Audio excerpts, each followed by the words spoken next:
Hey everybody, in this video I will show you some more easy punk rock guitar lead techniques that you can use without having to know any music theory or any scales to get you going playing punk leads very quickly. If you haven't seen my first video, check that one out too. It's been pretty popular and it's got a lot of really cool, easy ideas to get you up and going. In this video, I'm going to expand on it a little bit. Everything in this video is going to be in standard tuning, and if you have a quick second, please like and subscribe. It really helps my channel out a lot, and check out my website, scottobryanguitar.com.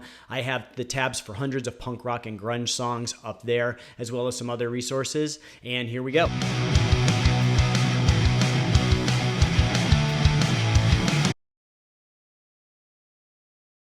All right, so in the last video, I showed you how to play these Chuck Berry style bends over the rhythm chords and how to play them to sound in key without having to actually know the key of the song or even know any scales. And so in this video, we're going to talk about kind of the root of those Chuck Berry bends, and that's these double stops. So when we play the Chuck Berry style bends, we're going to bridge our index finger across the fret for the chord that we're playing. So if we're playing a G, we're going to play the G on the E string, and then we're going to play also, which is at the 3rd fret, and then we're also going to play the 3rd fret on the B string. And that's kind of the root of that double stop bend. And then we're going to bend at the 5th fret and kind of go back and forth. So for this technique, is actually a little bit easier. We're actually not going to do the bend. We're just going to do the double stop. And so if we have a chord progression that goes something like this, like let's say,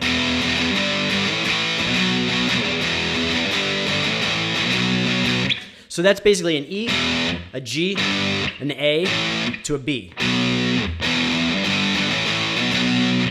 So if we have that chord progression, then we can play these double stops over the corresponding chords by playing the notes in the same position as the root note of the chord. So what that means is our E, the root note, is the open note on the low E. So we're playing an E power chord here. The root note for the G is the 3rd fret of the low E.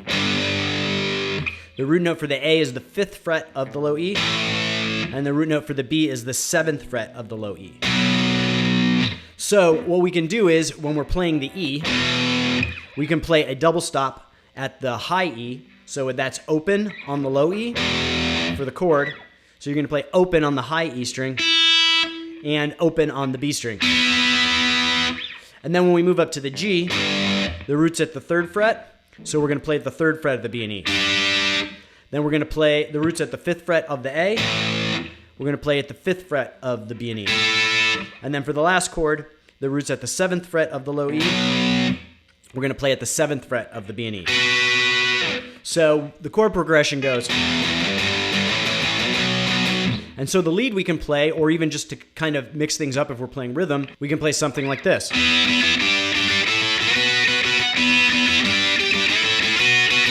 So by playing these double stops in the same position as the root note of the chord, we know we're going to be in key while also accenting that chord. And so this next technique kind of builds on that same theory, and it's used by a lot of bands. It's called an octave. And what an octave is it's 2 of the same notes just played an octave apart. So a common way to play this is with the root on the A string. So let's say we're playing an E. 7th fret of the A string is an E. And then we're going to play 2 frets up, so at the 9th fret of the G string with our ring finger, that's also an E. And we're only going to play those 2 notes. And so we've got a little issue here with what do we do with that string, the D string that's in the way. So we don't want to play that, and we don't want to bridge because it kind of muddies things up. So what we're going to do is we're actually going to bridge our index finger over the top of that string, and we're going to mute it with the underside of our index finger. And so we are playing the 7th fret with our index finger of the A string.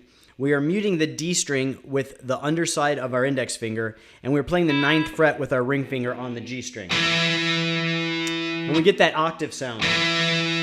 These basically 2 of the same notes, just an octave apart. And it really cuts kind of through and over chords. So using that previous example that we played, we play an E to a G to an A to a B. So we're going to start with our E here rooted at the 7th fret of the A string. Then our G's at the 10th fret. Then our A's at the 12th fret.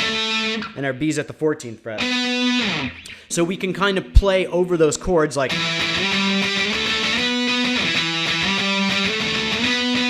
And so as long as the octaves that you're playing are the same note as the root note of the chord, the lower note of the chord, so that's an E of the power chord.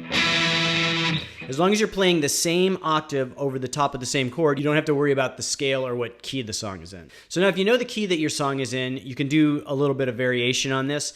And a lot of times the first chord is the key that the song is, but that's not a universal rule depending on how the song is structured. But if you know how to figure out key and you know what the key your song is in, for example, that first example I showed you it's in the key of E, you can actually play like a little bit more melodic lead over the top using octaves. And a couple of your options are to stick within a scale if you know scales.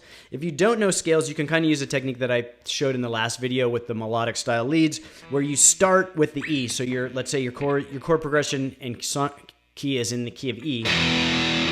You can start with that octave in the E. And then you can kind of feel out like what sounds good, like what's the next note. So that kind of sounds off, but it actually could sound cool.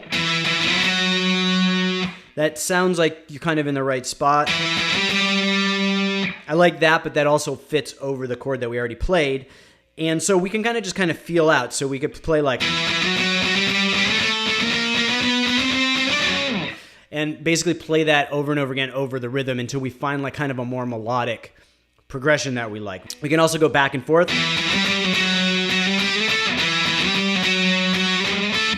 And kind of experiment with that. We can also go and play if you know like the minor pentatonic scale or even a major scale. So if you want to play within the pentatonic scale, it's actually the same as the chords that we were playing before. And you can progress through that pentatonic scale. You could play the actual minor scale. So there's a lot of different options. But if you don't want to have to memorize scales, you don't want to have to really know what key the song is in, you can really just kind of experiment by ear. Start with your first note as the note that the key of the song is in, and then kind of experiment with like the next step. So go to the next note. Does that sound good? Go to the next note. Does that sound good to you? And really just kind of experiment with what sounds good to your ear. And then the last easy technique for this video is going to be drones. And what a drone is playing two of the exact same notes together. So for example, the high E obviously is an E.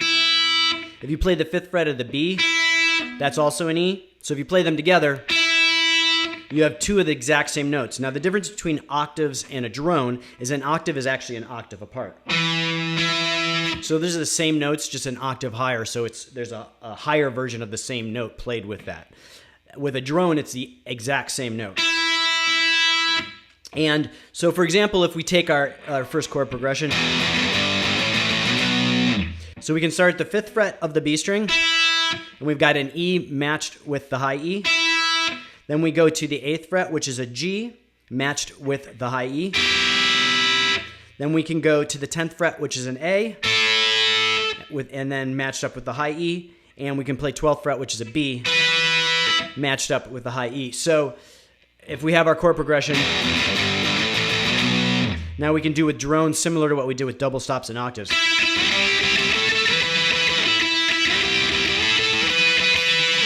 And then similar to how we played with the octaves, if we know that our song, let's say, is in the key of E, we can ride that E,